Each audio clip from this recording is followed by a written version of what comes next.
I have a little issue with my garden produce. This tomato here has holes in it, and some little monster chewed on it while it was underripe and made big holes.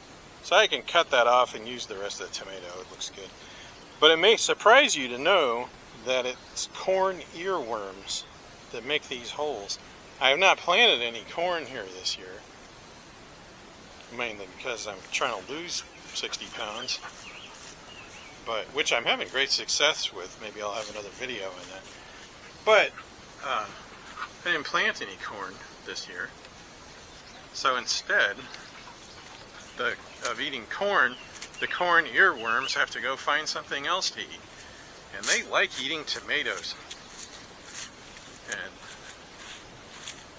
I have a remedy for that.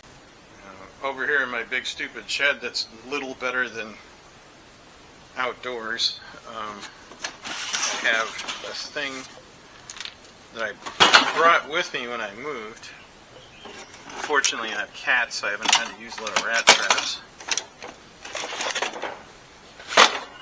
But down here, this is a really big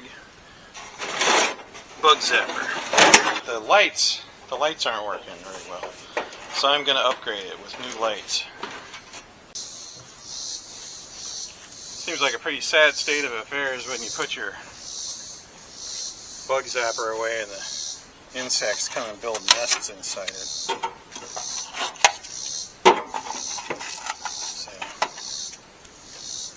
let's get rid of that. Now this thing has fluorescent lights in it. And if I plug it in, what I notice is that the lights don't turn on because, you know, that's the way fluorescent lights usually work. So they work great until they don't. And after a while, they just stop turning on. So what I'm going to do is I'm going to disconnect the wiring to the fluorescent lights. I'm going to replace those with LEDs that I bought on eBay. Now here are my eBay LEDs. And they're actually ultraviolet, which I've heard attracts bugs like crazy.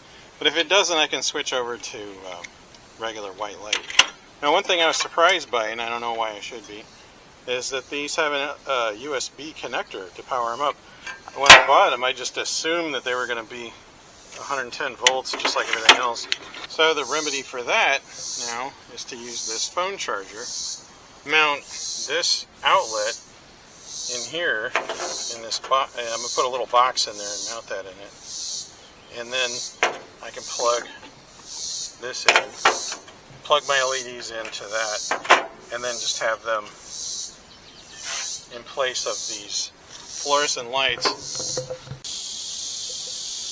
Well, this project's coming along nicely. I took the top off, and I took out the parts that run the fluorescent lights. And this high voltage transformer was just sort of flopping around, so I mounted it securely with the screws that I took out of the other parts for the lights. And then I patched in a couple of pieces of leftover wire. Used a couple other leftover screws to mount this electrical box. Put the outlet in it. So now all I have to do, put this back on and mount the LEDs in here, which I think I'm going to do by drilling a couple holes and then put cable tie on. Well, it's the next day. It's not nighttime anymore. Now all the monsters are sleeping. So as you can see, I had to move this box. I had it up here, but then when I shut the lid, it interfered with the bug zapping screen. But it doesn't now. You can see how it's well below the zapping grid now. So that's good. Well, there you have it. Looks like it's done. Got everything mounted. The door closes properly. It's supposed to. Yeah, looks like it's ready to go. All I gotta do is hang it on the wall.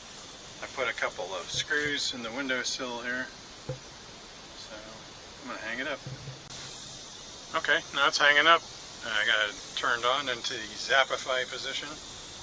I'm gonna come back at night and see what happens.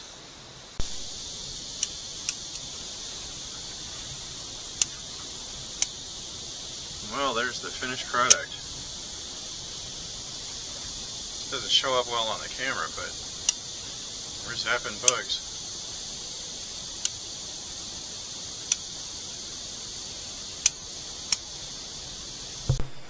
Well, just one thing left to do before we wrap up this video. So let's check the bug tray.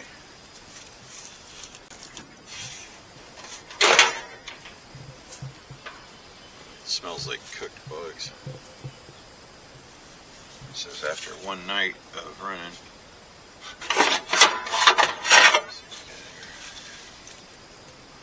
Oh, that's a lot of bugs.